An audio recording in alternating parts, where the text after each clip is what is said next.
Good day and welcome to a very streamlined tutorial, Works Cited, made easy. What we're going to show you today is how to find the proper Works Cited page entries for sources from a database as well as online sources, how to create those entries yourself using EasyBib. This is going to be very quick.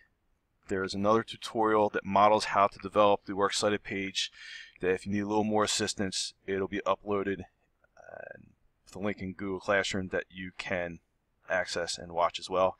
But let's get into it. What we're going to do, and you'll have a link in Classroom that takes you right to our school database page.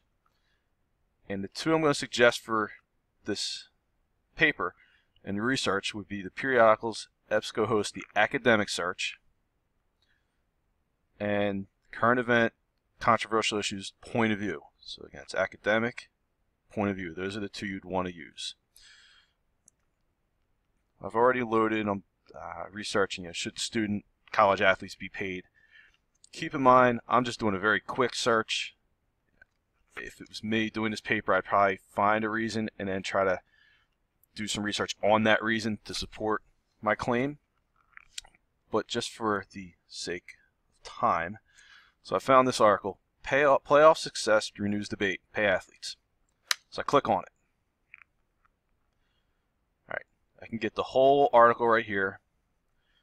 But this one I want to show you. If you go to Cite, and you just click this tab right over here on the right, called Cite. It's going to bring up all different kind of formats for citing, bibliographies, works cited, entries, APA format, Chicago Tribune. You want MLA. And there it is. You literally copy, paste it into your Works Cited page. You're going to have to make sure that there's going to be highlighting, and in when I model it in the tutorial, I'll show you how to do that if you care to view that. Just want to make sure it's Times New Roman 12 point. You have to clean it up a little bit, but this is what you want. Same thing. This is the point of reference. I'm going to just pick this one. Don't pay student athletes while in school. Obviously against. Same thing. I can get the entire article here. Now, I will point out that since it is a PDF, you will not be able to use scribble.com to annotate it. So you're probably going to have to take some notes on paper. But in any event, over here, under Tools, again, Cite, click it. Go down to MLA, copy and paste it, throw it in. We're good to rock and roll. Now, what happens if we have a source from a newspaper? All right, apologize for the little delay there. What happens if you have an actual article online and they don't have this citation little button? I'm just going to pick a topic at random. What I'm going to show you is something called EasyBib. In the tutorial, I show you how to install it, but for time being, there'll be a link on Classroom, tinyurl.com/EasyBib Chrome. And it's the first time you use it, you have to do this. The rest of the time, you'll see in a minute, you already have the extension. It'll take you to this page. There'll be directions to add it to your toolbar, add EasyBib. Just make sure you do that. If you need help, let one of your teachers know. But in any event, so now I have this article. You'll have this little yellow book looking thing. I'm sorry, orange book looking thing. Click it. Cite on EasyBib. Click that.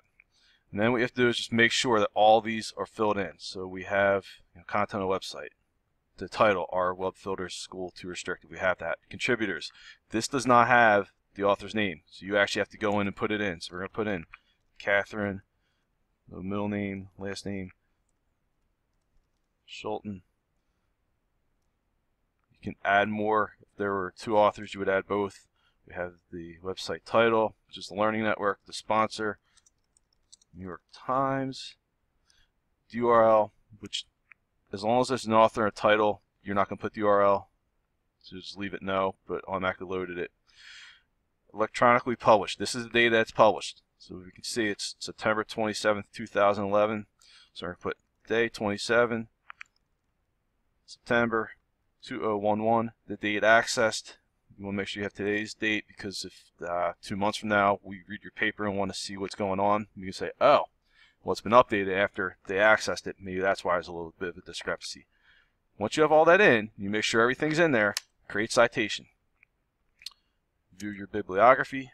Here it is. You can copy, you can paste it right into your document. And that is a very quick tutorial on how to find your citations.